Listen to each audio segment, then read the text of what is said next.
Morning student, मैं सुमन संधू। इस YouTube channel पर आपका स्वागत है। तो आज मैं जो आपका नॉलेज एंड करिकुलम में नया टॉपिक शुरू करवा रही हूँ। आपका टॉपिक का नाम है जो अदर करिकुलर फील्ड्स, यानी कि जो आपका पाठ्यक्रम है, अन्य पाठ्यक्रम क्रमीय क्षेत्र, यानी कि आपका जो पाठ्यक्रम, आपका जो करिकुलर है या करिकुलम सिलेबस है या करिकुलम है, उसका क्या है, अन्य फील्ड में पाठ्यक्रमीय क्षेत्र में उसका योगदान। तो इसमें जो हमारी शिक्षा है, यानी कि जो हमारी शिक्षा है, शिक्षा का प्रमुख उद्देश्य कि सच्चे अर्थों में शिक्षा का प्रमुख उद्देश्य सच्चे अर्थों में मानव का क्या करना है, मानवीय मनुष्य में मानवीय एवं नैतिक गुणों का विकास करना है। शिक्षा का यह प्रमुख उद्देश्य है कि मानव में मानवीय एवं नैतिक गुणों का विकास करना है, जिससे कि शिक्षा है जो हमारी शिक्षा है वो शिक्षा मानव एवं पशु में क्या करती है, मानव और एवं पशु में पर्याप्त अंतर करती है। कि अगर बिना शिक्षा के व्यक्ति क्या होता है, पशु जैसा होता है, जिसको शिक्षा प्राप्त नहीं होती।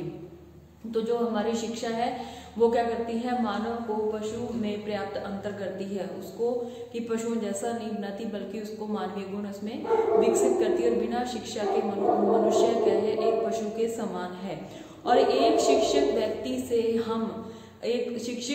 से हम जो भी मर्यादित एवं मानवोचित व्यवहार की क्या है अपेक्षा कर सकते हैं कि एक जो शिक्षित व्यक्ति है उससे हम उसका जो व्यवहार है वो मानवोचित व्यवहार हो, मानवोचित मर्यादित व्यवहार की उससे अपेक्षा कर सकते हैं एक शिक्षित व्यक्ति से। पाठ्यक्रम के माध्यम से जो हमारा पाठ्यक्रम है, पाठ्यक्रम के माध्यम से छात्रों का क्या होता है, सर्वांगीण विकास की भी कल्पना की जा सकती है। जिसके माध्यम से पाठ्यक्रम के माध्यम से जो हमारे छात्र हैं उनके सर्वांगीण विकास की कल्पना की जा सकती है। और उसी के माध्यम से अपने इस जो हमारा जो सपना है उसको साकार कर सकते हैं पाठ्यक्रम के माध्यम से। और पाठ्यक्रम है जो हमारा पाठ्यक्रम में बालक को मानसिक एवं शारीरिक रूप से क्या करता है, क्रियाशील रखता है। कौन, हमारा पाठ्यक्रम।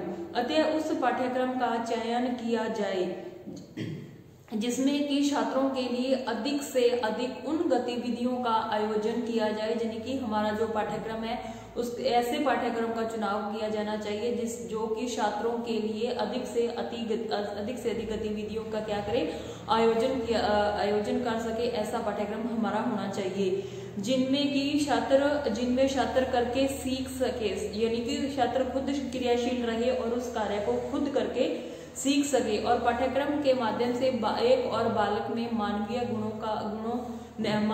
एवं नैतिक गुणों को संपन्न बनाता है। वहीं दूसरी ओर जो हमारा पाठ्यक्रम है वो छात्रों के अंदर विभिन्न प्रकार के कौशलों का विकास भी करता है। कि एक और तो वह क्या करता है, बालक में नैतिक गुणों का विकास करता है और साथ ही अनेक प्रकार के जो कौशल हैं उनको भी विकसित करता है। कौन, हमारा पाठ्यक्रम। तो जो हमारा पाठ्यक्रम है वह किन किन कौशलों का विकास करता है, तो मैं बताती हूँ। उसमें सबसे पहले है कि बच्चे को शिक्षा के माध्यम से बच्चा क्या करता है, उचित निर्णय लेना सीख जाता है। अगर जो शिक्षित छात्र या व्यक्ति है वो अपने जीवन में उचित निर्णय लेना सीख जाता है कि कौन सा काम उसके लिए अच्छा है और कौन सा काम उसके लिए बुरा है। तो ये किसके माध्यम से हमें पता चलता है, शिक्षा के माध्यम से। एक शिक्षित व्यक्ति को ही इस बात का पता चलता है। और जो हमारा जो कौशल है, कौन कौन से कौशल है, इसमें देखो पहला कौशल आ गया कि कार्यों का व्यवहारिक कौशल हो गया। सबसे पहले कि जीवन में निर्णय लेने का कौशल उसके अंदर आ जाता है। दूसरा उसमें है कि जो उसके कार्य करने वाला व्यवहारिक कौशल हो जाता है कि जो उसको कार्य करना है उस कार्य में उसके अंदर जो व्यवहारिक कौशल है कि उसका व्यवहार कैसा करना है, उसकी स्किल, उसकी पावर इस बच्चे के अंदर आ जाती है, शिक्षित बच्चे के अंदर। इसके साथ ही उसमें राजनीतिक जागरूकता संबंधी भी कौशल का विकास होता है। साथ ही धनोपार्जन संबंधी कौशल एवं नेतृत्व कौशल आदि विकसित करने में जो हमारा पाठ्यक्रम है पूर्ण योगदान देता है। पाठ्यक्रम के माध्यम से ही व्यक्ति इन सब कौशलों को सीखता है। साथ ही जो हमारा पाठ्यक्रम है उसकी समुचित जो उसको चयन करना है, हमारा जो पाठ्यक्रम के समुचित चयन की और अग्रसर होने के लिए जो हमारे निम्नलिखित परिवर्तन व उपाय कौन कौन से कि जो हमारा पाठ्यक्रम है उसके समुचित चयन के लिए चयन की ओर अग्रसर होने के लिए निम्नलिखित परिवर्तन एवं उपाय किए जाने चाहिए। तो इसमें देखो सबसे पहले जो हमारा पाठ्यक्रम है, ऐसे पाठ्यक्रम का चुनाव किया जाए जिसमें कि छात्र के अंदर आर्थिक अभिवृद्धि हो सके, जो उसके अंदर आर्थिक अभिवृद्धि के साधनों का महत्व एवं उपयोग के वर्णन के साथ साथ मानव का विकास एवं उसके विकास एवं उपयोग के बारे में बताया जा सके कि हमारा जो पाठ्यक्रम है ऐसे पाठ्यक्रम का चुनाव करना चाहिए जो कि छात्र के अंदर क्या करे, उसके आर्थिक अभिवृद्धि के साधनों के महत्व एवं उपयोग के वर्णनों के साथ साथ वह मानव के विकास के महत्व एवं उपयोग के बारे में भी उसको बताया गया हो और जिसमें छात्र के मानवीय दृष्टिकोण का भी विकास हो सके। इस तरह का हमारा पाठ्यक्रम होना चाहिए। उसके बाद है कि जो हमारा पाठ्यक्रम है, छात्रों में पाठ्यक्रम में मूल्य केंद्रित शिक्षा, जो कि जिससे कि उसके अंदर मूल्यों का विकास हो सके। कौन कौन से मूल्य? नैतिक गुणों का विकास हो सके, राजनीतिक होगी, आर्थिक होगी, ये सारे उसके अंदर मूल्य। छात्र पाठ्यक्रम में मूल्यों को केंद्रित शिक्षा जो उसकी है, शिक्षा केंद्रित महत्वपूर्ण स्थान दिया जाए और जिससे छात्र अपने भौतिक मूल्यों के साथ साथ आध्यात्मिक मूल्यों को उनके बारे में सीख जाए कि उसके अंदर ऐसे मूल्यों को पाठ्यक्रम में शामिल किया जाना चाहिए जिससे कि छात्र अपने भौतिक मूल्यों के साथ साथ आध्यात्मिक मूल्यों को भी सीख जाए और छात्रों को तकनीकी एवं विज्ञान संबंधी शिक्षा को प्राथमिक स्तर पर प्रदान की जानी चाहिए। यानी कि जो हमारी शिक्षा है, छात्र को तकनीकी एवं वैज्ञानिक शिक्षा प्राथमिक स्तर पर ही प्रदान की जानी चाहिए, शुरू से स्टार्ट कर देना चाहिए, जिससे छात्र अपने जीवन में धनोपार्जन एवं व्यावसायिक व्यवस्था को जो सुदृढ़ बना सके। यानी कि वो ऐसी शिक्षा बच्चे को दी जाए जिससे कि बच्चा अपनी जीविका कमाने योग्य हो जाए या वो धन कमाने योग्य हो जाए और अपना व्यवसाय जो कर रहा है उसमें वो क्या करे, सुदृढ़ बन सके। ऐसी शिक्षा, ऐसी तकनीकी शिक्षा, वैज्ञानिक शिक्षा देनी चाहिए जो कि बच्चे के आने वाले भावी जीवन में काम आए। उसके बाद छात्रों में धनोपार्जन के अतिरिक्त सेवा भावना की का विकास होना चाहिए कि अकेला बच्चे में धनोपार्जन संबंधी शिक्षा नहीं बल्कि उसमें अंदर सेवा भावना का भी विकास होना चाहिए। ऐसा हमारा पाठ्यक्रम हो जिससे छात्रों का जो भविष्य में आने वाले टाइम में उसके भविष्य में मानव कल्याण एवं मानव विकास के लिए कार्य कर सके कि बच्चे को ऐसी शिक्षा दो जिसमें सेवा की भावना हो, जिससे कि छात्र मानव कल्याण एवं मानव विकास के लिए भी कार्य कर सके। और जो हमारी शिक्षा है, शिक्षा व्यवस्था में बालिका यानी कि लड़कियों, बालिका को भी शिक्षा व्यवस्था में बालिका शिक्षा के लिए प्रोत्साहन की व्यवस्था करनी चाहिए कि जो बच्चियां हैं उनको भी शिक्षा देनी चाहिए जिससे कि छात्राएं अधिक से अधिक विद्यालय में नामांकित यानी कि प्रवेश ले, अधिक से अधिक बच्चियों का भी नामांकन हो, हमारी शिक्षा व्यवस्था होनी चाहिए तथा विकास की व्यवस्था पूर्ण रूप से हो सके। जो हमारा पाठ्यक्रम है, जो हमारी शिक्षा है ऐसी होनी चाहिए जिससे कि जो बच्चियां हैं यानी कि जो छात्राएं हैं उनका अधिक से अधिक नामांकन हो सके। साथ ही वो क्या है, इस शिक्षा को प्राप्त करने के लिए अब जो भी नामांकित हो सके और विकास की व्यवस्था, उनके विकास की व्यवस्था भी पूरी होनी चाहिए, पूर्ण रूप से संपन्न हो सके। और इसके साथ ही आर्थिक अभिवृद्धि एवं मानव विकास यानी कि जो उसकी आर्थिक अभिवृद्धि है उसकी आर्थिक अभिवृद्धि भी हो सके और साथ ही मानव विकास के लिए उपलब्ध जो संसाधनों पर विचार करना चाहिए तथा उसके अनुरूप ही शिक्षा व्यवस्था संबंधी योजनाएं बनानी चाहिए, जो कि योजनाओं का भी निर्माण करना चाहिए कि ऐसी शिक्षा हो जो कि मनुष्य के जो मानव विकास के लिए जो भी उपलब्ध संसाधन हैं उन पर विचार करना चाहिए और उसी के अनुरूप हमारी शिक्षा व्यवस्था संबंधी जो भी योजनाएं हैं उनका निर्माण करना चाहिए। इसके साथ ही विकास का प्रारंभ समाज के जो हमारे समाज का विकास का जो हमारे समाज के अंदर विकास जो प्रारंभ समाज में दलित गरीब लोग हैं, जो दलित हैं, गरीब हैं, पिछड़े लोगों के लिए करना चाहिए जिससे कि मानव विकास जो तीव्र गति से हो सके। हमारा जो पाठ्यक्रम है या जो हमारी शिक्षा है इस प्रकार की होनी चाहिए जो कि दलित और गरीब वर्ग के जो पिछड़े वर्ग के जो लोग हैं उनका भी मानव विकास तीव्र गति से हो सके। इसके साथ ही हमारा जो पाठ्यक्रम है, जो हमारा करिकुलर एक्टिविटीज है, यानी कि जो हमारा पाठ्यक्रम है, पाठ्यक्रम के चयन की प्रक्रिया को शिक्षा शास्त्रीय, जो हमारे शिक्षा शास्त्रियों द्वारा महत्वपूर्ण एवं अनवरत रूप से उस प्रक्रिया को क्या किया गया है, स्वीकार किया गया है।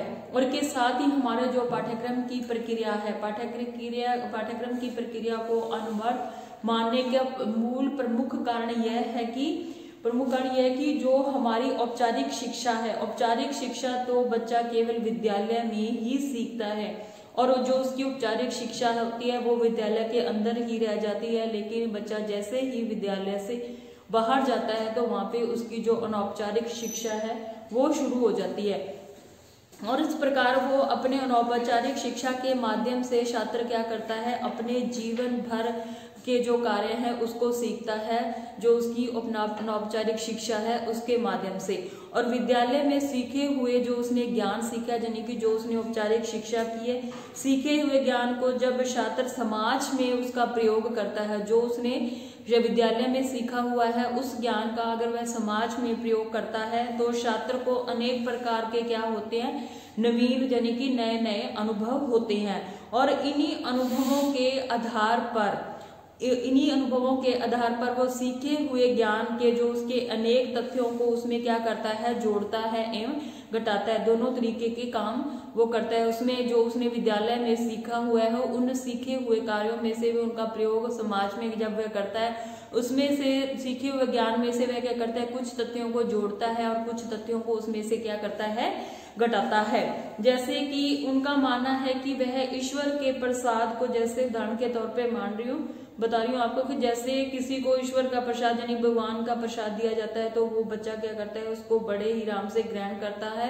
लेकिन जब कोई लोग जो होते हैं तत्व होते हैं, शरारती तत्व होते हैं, उस प्रसाद में क्या करते हैं, जहर मिला देते हैं, तो वो प्रसाद क्या हो जाता है, प्रसाद खिला के उनको क्या करते हैं, उनको लूट लेते हैं। तो ये इस प्रकार जो ईश्वर का प्रसाद ग्रहण करने में अगला हर कोई व्यक्ति क्या करता है, सत्कर्ता बरतता है, यानी कि प्रसाद लेने से पहले सोचता है कि इसमें कुछ ऐसा ना मिला हो जो उसको किसी दूसरे कगार पे पहुंचा दे। कि जो हमारी शिक्षा है, शिक्षा के माध्यम से ही व्यक्ति क्या करता है, अनेक प्रकार को तथ्यों को उसमें घटाता बढ़ाता है और इसी के आधार पर शिक्षित व्यक्ति होता है। और इन जो जीवन भर वो क्या करता है, इस प्रकार की जो उसकी घटनाएं होती हैं, घटनाओं, तथ्यों को, अनुभवों को क्या करता है, सीखता है।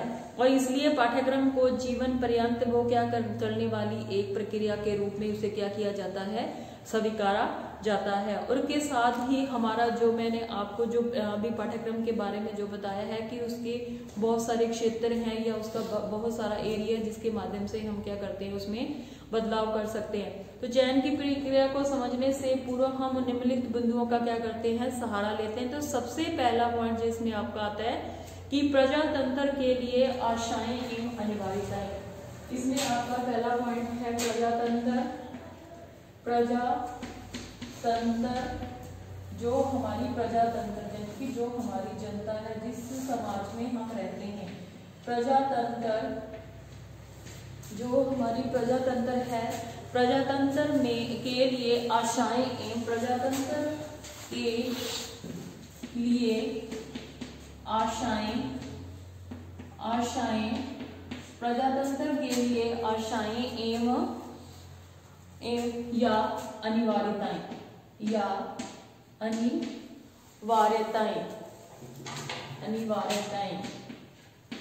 प्रजातंत्र के लिए जो हमारी प्रजातंत्र या जो हमारे देश की जनता है, जो प्रजातंत्र है, उसके लिए कुछ शिक्षा से हमारी जो शिक्षा है उससे कुछ हमारी आशाएं होती हैं और या कुछ अनिवार्यताएं होती हैं।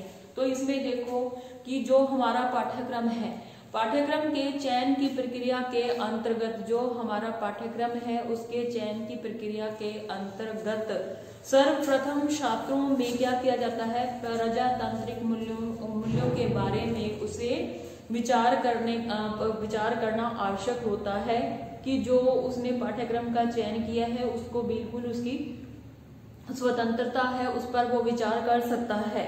और जो उसके प्रजातांत्रिक मूल्यों को सीखने के लिए भी हमारे पाठ्यक्रम में कुछ आवश्यक तथ्यों का समावेश होना चाहिए। यानी कि जो हमारा पाठ्यक्रम है अगर उसमें कोई चेंज या उसमें कोई बदलाव लाना है तो उसमें चेंज करने के लिए आवश्यक तथ्यों का भी उसमें समावेश होना चाहिए। और साथ ही जो हमारे प्रत्येक पाठ्यक्रम के जो छात्र हैं, यानी कि जो भी प्रत्येक पाठ्यक्रम में छात्रों के साथ जाति, धर्म, लिंग, यानी कि सभी जाति धर्म के लोग हैं या लिंग के आधार पर किसी प्रकार का विभेद नहीं होना चाहिए। लिंग के आधार पर जैसे लड़का लड़की में कोई या जाति धर्म हो गया, ऊंची नीची जातियां होगी, तो उसमें किसी प्रकार का कोई विभेद नहीं होना चाहिए, बल्कि सभी को पूर्ण स्वतंत्र रूप से शिक्षा ग्रहण करने का अधिकार होना चाहिए। और इसके साथ ही छात्रों में समानता के मूल्य विकसित करना होगा। और छात्रों में क्या करना, इससे छात्रों में समानता का मूल्य विकसित करना होगा। और प्रत्येक व्यक्ति जो भी समाज में रहता है, प्रत्येक व्यक्ति को समाज में विकास करने का समान अवसर मिलने चाहिए। हर व्यक्ति को अपने समाज को विकसित करने के अवसर मिलने चाहिए कि वो अपने समाज को कैसे विकसित कर सकता है, इसकी पूर्ण स्वतंत्रता होनी चाहिए, जिससे उसे सामाजिक न्याय की प्राप्ति संभव हो, जिससे उसे सामाजिक न्याय की जो उसकी प्राप्ति है वो भी उसे संभव रूप में मिल सके। और इस प्रकार अनेक प्रजातांत्रिक मूल्यों को सरलता से सीखा जा सकता है। और के साथ ही जो हमारे प्रजातांत्रिक मूल्य हैं, प्रजातांत्रिक मूल्यों का विकास एवं प्रजातांत्रिक व्यवस्थाओं की अनिवार्यताओं को भी क्या किया जा सकता है, समाज में प्राथमिक स्तर से ही बच्चे को, यानी कि छोटी कक्षाओं से ही बच्चे को इस प्रकार की शिक्षा देनी चाहिए, जो कि प्राथमिक स्तर से छात्रों को ऐसा ज्ञान प्रदान किया जाना चाहिए जिसमें कि छात्र अपने भावी जीवन में, यानी कि उसके आने वाले टाइम में भावी जीवन में इन कर्तव्यों का पालन कर सके और अपने अधिकारों का भी वो उपयोग कर सके। इस प्रकार का जो हमारा पाठ्यक्रम होना चाहिए कि वो समाज में जितने भी अधिकार है उसका वह खुले आम उसका प्रयोग कर सके और अपने समाज की सेवा कर सके। तो ये बच्चे को प्राथमिक स्तर यानी कि छोटी कक्षाओं से ही बच्चे को ऐसे शिक्षा देनी चाहिए। इस प्रकार का बच्चे का पाठ्यक्रम होना चाहिए। उसके बाद है बहुआयामी शिक्षा। दूसरा पॉइंट आपका है बहुआयामी शिक्षा। दूसरा पॉइंट है आपका बहुआयामी शिक्षा।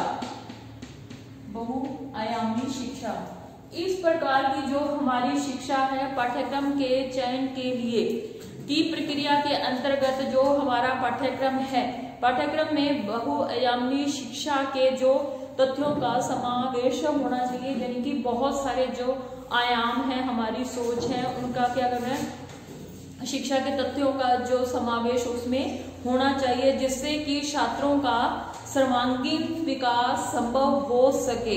इस प्रकार का हमारा पाठ्यक्रम होना चाहिए। और छात्रों में सामाजिक, आर्थिक, भावात्मक, राजनीतिक एवं कौशलात्मक मूल्यों का भी विकास करने के लिए पाठ्यक्रम में विविध प्रकार की गतिविधियों को उसमें क्या किया जाना चाहिए, शामिल किया जाना चाहिए। किसमें, हमारे पाठ्यक्रम में। जैसे कि समाज में क्या होता है, समाज में होने वाले जो विविध कार्यक्रम हैं उसमें छात्र क्या करें, भाग ले सकें और भाग लेने पर के लिए उसको प्रेरणा प्रदान करनी चाहिए।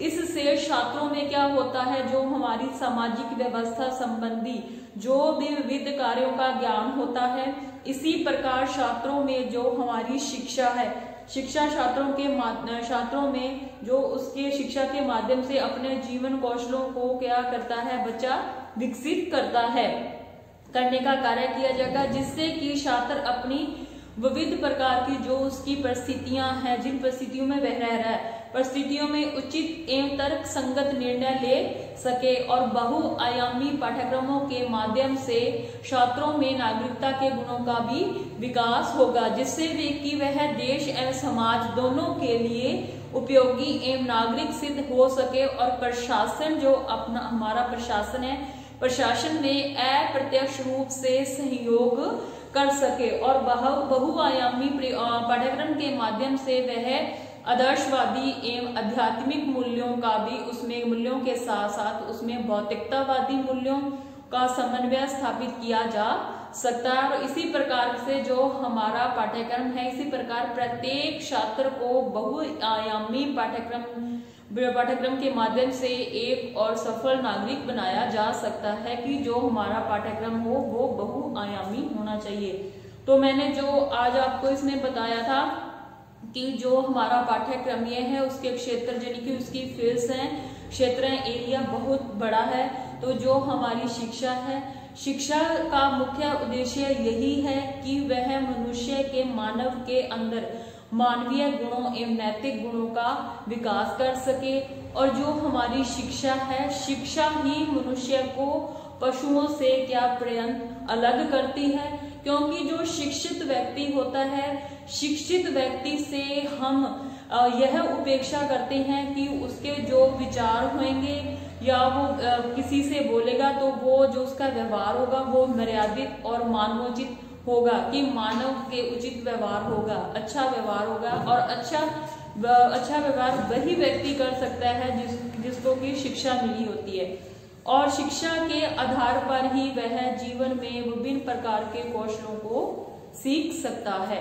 तो वो कौन कौन से कौशल हैं, उसमें वह क्या करता है, जीवन में जो उसको उचित निर्णय लेने के कौशल का विकास होता है, उसके साथ ही उसका जो कार्य है व्यवहारिक कौशल का विकास होता है, राजनीतिक जागरूकता मिलती है उसे, और धनोपार्जन संबंधी कौशलों का भी विकास करता है, और नेतृत्व कौशल आदि को भी विकसित करने में जो उसका पाठ्यक्रम है वो क्या करता है, पूर्ण योगदान देता है। और इसी के साथ ही जो हमारा पाठ्यक्रम है उसका चयन करने के लिए हमें समुचित चयन करने के लिए, अग्रसर होने के लिए जो हमें निम्नलिखित परिवर्तन और उपाय करने पड़ेंगे। हमारा जो पाठ्यक्रम है उसको बनाने के लिए हमें उचित प्रकार के परिवर्तन एवं उपाय करने होंगे। तो इसमें पहला उपाय यह है कि पाठ्यक्रम जो हमारा पाठ्यक्रम है ऐसे पाठ्यक्रम का चुनाव किया जाए जिसमें कि उसके आर्थिक अभिवृद्धि के साधनों का महत्व एवं उपयोग के वर्णन के साथ साथ मानव विकास एवं महत्व के उपयोग के बारे में भी उसे बताया जाए। और जो हमारे छात्रों के पाठ्यक्रम के लिए मूल्य केंद्रित महत्वपूर्ण स्थान प्रदान किया जाना चाहिए, और छात्रों को ऐसी तकनीकी और विज्ञान से संबंधित शिक्षा दी जानी चाहिए जो उसके भावी जीवन में काम आ सके। और साथ ही छात्रों को इस प्रकार की शिक्षा दी जाए जिससे कि वो धनोपार्जन के अतिरिक्त सेवा भावना की भावना का भी विकास हो सके। और शिक्षा व्यवस्था जो है वो हमारी बालिका शिक्षा के लिए भी उसको प्रोत्साहन मिलना चाहिए, जिससे कि जो हमारी छात्राएं हैं उनका अधिक से अधिक नामांकन हो सके। और उसके बाद ये कि आर्थिक अभिवृद्धि हो सके और विकास की व्यवस्था भी पूर्ण संपन्न हो सके। और मानव विकास के लिए उपलब्ध संसाधनों पर भी विचार करना चाहिए। और विकास जो हमारा प्रारंभ एवं समाज में गरीब दलित लोग हैं, पिछड़े हुए लोग हैं, उनको भी, जिससे कि उनका मानव विकास तीव्र गति से पूर्ण हो सके, इस प्रकार का हमारा पाठ्यक्रम होना चाहिए। और जो हमारा पाठ्यक्रम है, पाठ्यक्रम के चयन की प्रक्रिया को समझने के लिए हमें निम्नलिखित बिंदुओं को स्वीकार किया। इसमें मैंने आपको 2 बिंदु करवाए हैं। कौन कौन से? पहला करवाया था कि प्रजातंत्र के लिए आशाएं एवं अनिवार्यताएं। दूसरा था जो आपका पाठ्यक्रम है उसमें बहुआयामी शिक्षा होना चाहिए। जो आगे वाला है इसमें जो दिए हुए पॉइंट वो मैं आपको कल की क्लास में कराऊंगी। तो आज की क्लास आपकी यही खत्म होती है। धन्यवाद।